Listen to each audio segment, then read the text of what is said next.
Hello guys, today I will show you how to know if your Nissan Xterra battery need to be replaced. Okay, when you start the car, okay, now oneself, just wait. You see this airbag logo?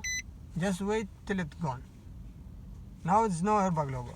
If you start the car and you see the airbag logo is coming back, that's mean your battery need to be replaced. Like this, no? This airbag logo is there. That means this battery need to be replaced. And now I will replace the battery and I will show you after the replacement. Now I change the battery. Okay, look, it's airbag picture. After I start the car, it will gone.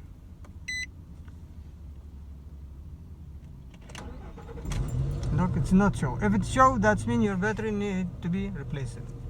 Thank you very much for watching the video. Thank you very much.